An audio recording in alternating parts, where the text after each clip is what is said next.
किसी महान इंसान ने क्या खूब कहा है, अगर जिंदगी में कोई रोकने टोकने वाला हो तो उसका भी शुक्रिया अदा करना चाहिए। जैसे कि जिस बाग में माली नहीं होते वह बाग जल्दी उजड़ जाया करते हैं।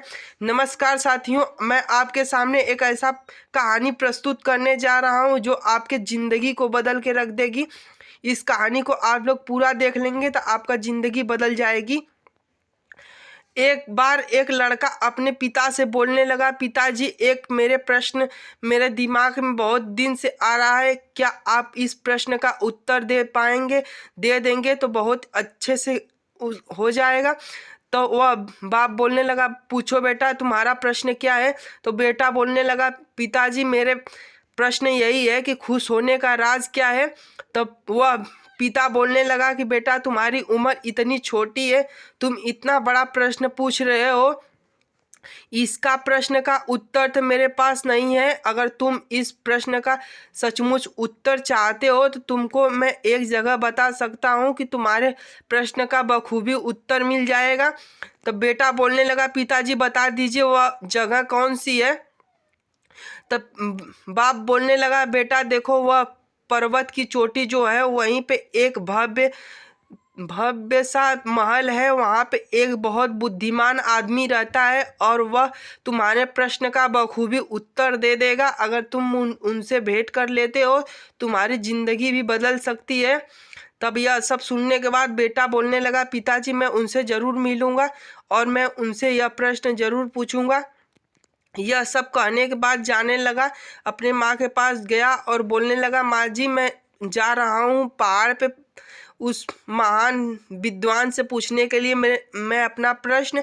तो उसकी माँ जो है खाने पीने का पूरा व्यवस्था उसको दे देती है और वह जाने लगता है, उस पहाड़ के चढ़ाई पर जाने लगता है। बहुत परिश्रम करके ऐसे वैसे करके वह पहाड़ के चोटी पे पहुंच जाता है। वह वहाँ का नज़ारा देखते हुए वह बहुत अच्छे से हो जाता है, बहुत खुश हो जाता है। वहाँ का एक ऐसा भव्य महल रहता है कि वह देखकर पूरा उसका जिंदगी बदल जाता है और देखता है, बहुत खुश हो जाता है। इसके चक्कर में वह अपना प्रश्न भूल गया होता है, वह भी भूल जाता है वह किस उद्देश्य से यहाँ पर आया है। यह सब होने के बाद पूरी तरह से वह उसका ज़िंदगी बदल जाती है। वह खेलते खेलते रहता है, फिर उसके अचानक उसके दिमाग में आता है कि मैं किस काम से यहाँ पर आया था। जब उसके मन में यह ख्याल आता है कि मुझे मिलना चाहिए उस विद्वान आदमी से, तब वह जाने लगता है। जाने के बाद वह जाता है, एक आदमी कोने में बैठा हुआ होता है, उनसे बोलता है कि मुझको उस महान विद्वान से मिलना है, बताइए आप कौन है। तो वह बोलता है, मैं यहाँ का एक रख रखाव करने वाला हूँ। तुम्हें वह जो जिनको तुम ढूंढ रहे हो वह बड़े से कमरे में बड़ी लोग से अपने बातचीत कर रहे हैं।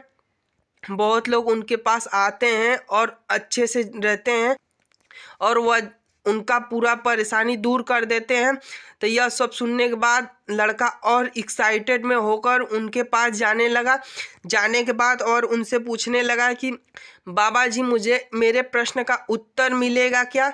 तब वह विद्वान आदमी बोलने लगा, क्यों नहीं बेटा, तुम्हारे प्रश्न का जरूर उत्तर मिलेगा, पूछो बेटा, तुम्हारा प्रश्न क्या है। यह सब सुनने के बाद वह लड़का बोलने लगा, बाबा मुझे बताइए, खुश होने का राज क्या है, खुश कैसे हुआ जाता है, इसका मतलब क्या है।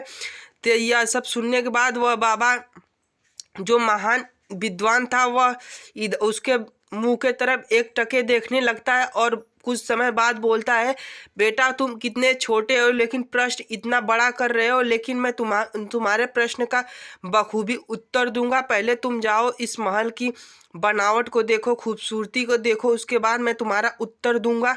यह सब सुनने के बाद वह लड़का जाने वाला ही जा रहा था, तो वह बाबा फिर उसको रोकते हैं और बोलते हैं कि ये लो चम्मच, इसमें 2 बूंद तेल है। तेल देने के बाद वह बोलने लगते हैं, यह तेल को अपने पास लेकर जाना और इसको अपने हाथ में रखते हुए पूरी महल को देख लेना, लेकिन एक बात का ध्यान रखना, यह तेल गिरना भी नहीं चाहिए। यह सब कहने के बाद कहते हैं, तुम जाओ बेटा, महल को देखो।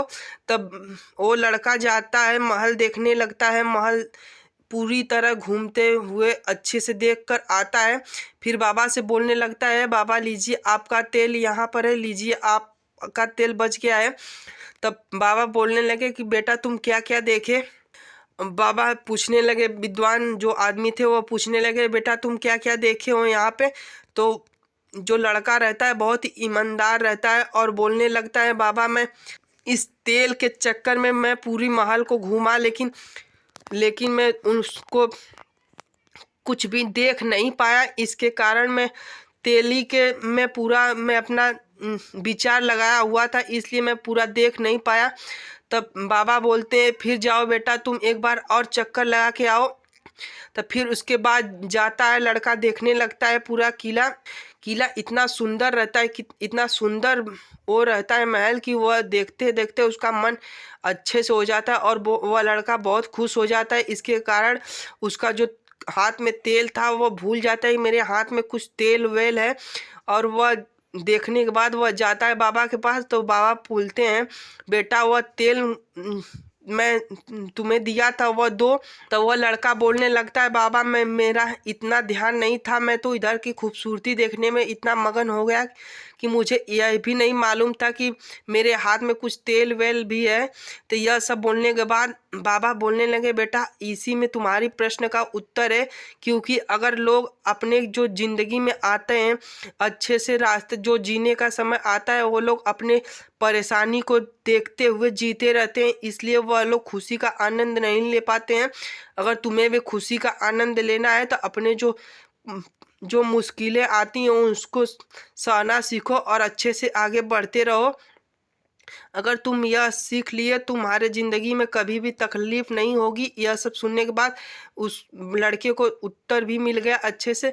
भाई लोग, अगर आप लोग को भी यह कहानी अच्छी लगी हो तो चैनल को सब्सक्राइब कर दीजिएगा, साथ में बेल आइकन को प्रेस करके ऑल पे सेलेक्ट कर लीजिएगा, जिससे हमारे आने वाले अपडेट की नोटिफिकेशन आपके पास पहुँचते रहे।